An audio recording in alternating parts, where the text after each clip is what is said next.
I am Priyesh Singh, and you are listening to the Sing Experience podcast.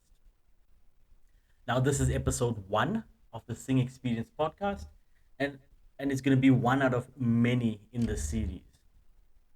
This podcast is all about a real world view on leadership and management. I started this podcast to give aspiring, new, and seasoned leaders a platform to have open discussions about the highs and lows of leadership. Leadership is no bed of roses. Definitely no pleasure cruise. For those who have been in leadership for a while, you would understand, relate, and have input on what we're going to be discussing throughout the series. I have been a leader in many different levels for the last 18 years. I've started from leading people to then leading leaders, and then, of course, to leading those that lead leaders. During my time as a leader, I have been through some really good times and some devastating bad times. Through that, I've learned my lessons, picked up my notches, and of course, I've got my t shirt. Today's world of being one of information at your fingertips, there's not many videos or podcasts that talks about leadership at its core. There is a lot of high level leadership and management videos out there that teaches you how to be a leader at a very high level, but none of them teaches you what to do in order to achieve that level of leadership. This podcast, I'm hoping that some of you can take the lessons that we're going to discuss, and also some of you that can make your own conclusions from the experiences that we're going to discuss during the course of these podcasts. So, do you want to become a leader or a manager?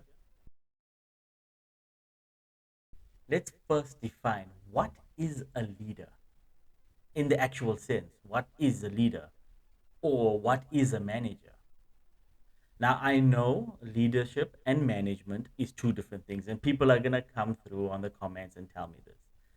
Of course, leadership and management are different in certain ways, but in this podcast, for the first couple of episodes, we will use them interchangeably, and we're going to look more towards the similarities than the differences.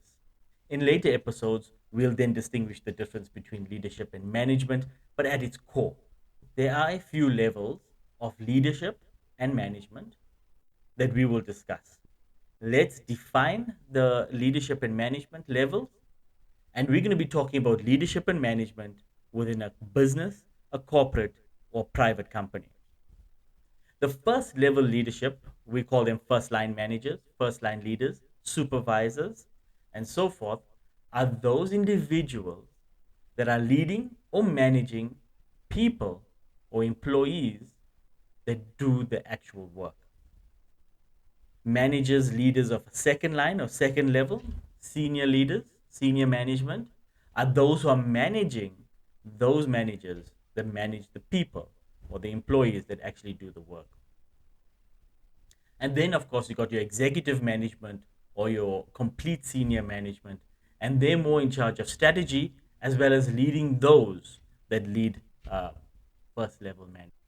When we are general workers, when we look up to our leaders, we want to be them, we want to inspire to reach that level. Do we really know what actually needs to happen? Are we really aware of what that role includes? After managing and leading people for the last 18 years, I consistently ask myself, why would anybody want to really do this job? Come on. For 90% of the time, it's not really rewarding. It's quite difficult, and the responsibility outweighs most of the reward that you get. Don't get me wrong, getting the actual title of a leader or manager might not be that difficult in most companies. In fact, in some companies, you get the job because you're the favorite, you get the job because you did well before. Getting the actual job is not that difficult. Leading people, getting them to trust you, and making them want to come to work every day, that it's near impossible, especially if you do not know what to do. Like I said earlier, in most of the videos and podcasts that I listen to, most of the people tell you what to become as a leader or a manager, but nobody really tells you what you need to do in order to become that. Let me give you a starting point of when I became a leader. Circa 2005, I was given a position of a team leader, supervisor for around 12 to 15 individuals. I was 21 years old and I had no idea what to do. But looking at the other leaders, I thought to myself, boy, this can't be that difficult. It must be a walk in the park. But boy, was I wrong. I was leading people who are doing the job much longer than I was doing it. Some of them performing much better than I've ever done it. And some of them much older than I was. It was a nightmare. I slowly, very speedily, understood that this was no easy job. And to top it off, this was in the financial sector, which is as fast as they come. I had some great teachers along the way of my leadership journey, some peers, some seniors, but most of all, some of the guys that I've managed myself. But when I started off, I thought I knew it all. I thought I've made it. I thought this is the holy grail. During that time when I felt I knew everything, this was some of the darkest days of me being a leader. Didn't know how I was going to claw myself out, questioning everything that I did. After a while, I found a way to lead and learned and moved forward. And those experiences I want to bring to you in this series. Some of you today are aspiring leaders. That's fantastic. Just remember that when you become a leader, you're not doing this for yourself. You're doing this for the people you lead. Being a normal general employee, you're generally selfish. Everything you do for yourself. The rewards are gained by yourself, for yourself. You determine when you work, how long you work, whether you work overtime, whether you work during your break time, whether you go home early. When things are going well, you can take a break, relax a little, go home early, take leave, and so forth. When things are not going well as an employee, then you push hours. You push later, you work harder, you maybe get some help from someone else. Mainly, you get your help from the leaders. Most of the time, being an employee, when you reach your goal, it's generally through the hard work that you have put in for yourself because you know exactly how you work. Being a leader completely changes the game. You're no longer managing yourself to complete the job. And if your leadership skills or your management skills is not developed, then you will struggle. The changeover from managing one person, yourself, to managing a group of people that has different goals, different drivers, comes from different backgrounds and different cultures is quite difficult. From my experience, this is the biggest hurdle from changing from being a self manager to managing those others. During my time as leadership, I've managed many leaders, and I found that the sweet spot is between 12 to 18 months. When that changeover starts to happen, you start to see them evolve. And you yourself, when you went through those changeovers, you start to feel the difference. You come to work with a different goal. You do your daily activities slightly different because the changeover has started to happen. This only happens if you work on it daily. There will be days that you will walk into the office or walk into your team and nobody follows your instruction. Everything is going wrong. and nothing that you have planned is starting to come through. And worse, deadlines are not being met left, right, and center. Most of the time, you want the earth to open up and swallow you whole.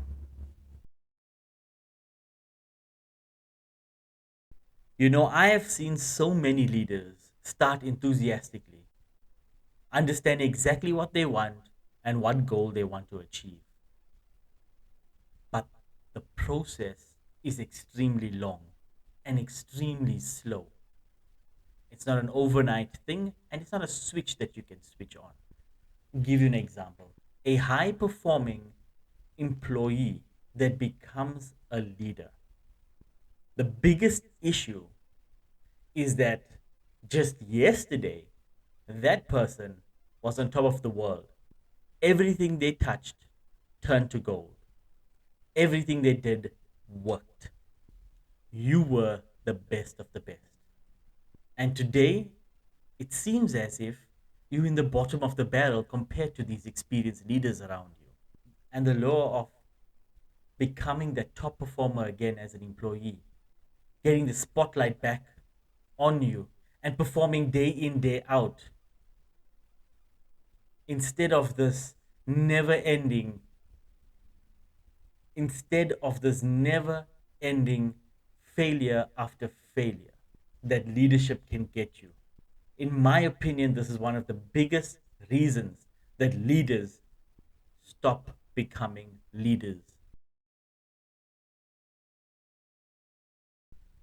After powering through some difficult months at the start, some leaders will feel as if they hit a brick wall. Everything you do, no increase in team's output, no closer to reaching deadlines, no closer to reaching targets. Everything just feels the same. Sometimes it might feel as if you're in a simulation and you're just the NPC, just walking around doing whatever with no real results. In some cases, I've seen this continue for many years, 20, 25, 30 years, until you're ready to retire and go and take that long break after the worst job experience you've had. I've chatted to leaders who were close to retirement. They told me that all they wanted was for the torture to end. They don't want to lead people no more. They're tired because for 20 years, nothing changed. There are so many more examples of these tough phases of being a leader. We'll explore more in later episodes. But there's the other side of leadership, the nice side of leadership. Why most of us stuck it out and why most of us pushed through and that became the leaders that you see today. When things are going well as a leader, you walk in and everything seems as if it's going well. Every plan that you've made looks like it's being implemented to the T. The results are there. Deadlines are met long before they're actually due. And targets are being overachieved. And it feels like, hey, I can do this forever. The other side of leadership is when you see your staff members becoming something, when you see your staff members achieving something, buying their first house, buying their first car, getting engaged, getting married, having their kid, reaching the goals and targets that they've set themselves together with you, knowing that deep down inside, you are one of the reasons that they have made this. The proud leader. It's something that I would never forget as a leader. My proudest moments in my employment history was being a first line leader. Some of the happiest times of my whole employment journey has been as a first line leader. To just finish up today's discussion, being a leader is no walk in the park. This is an extremely difficult job. This is an extremely difficult thing to become. Now, like I said, why would anybody want to be a leader? But leadership can be so fulfilling when done right. When given the right guidance, leadership can be the best thing you have ever done in your life. Leadership is a lifestyle change, and you would need to be prepared for it. So, do you still want to be a leader?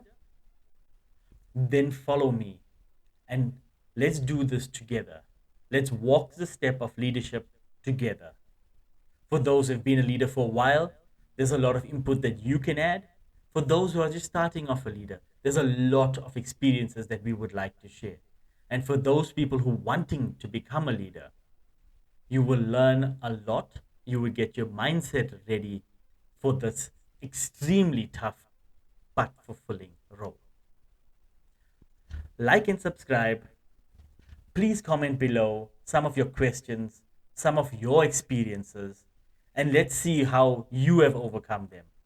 Thank you for watching and see you in the next one.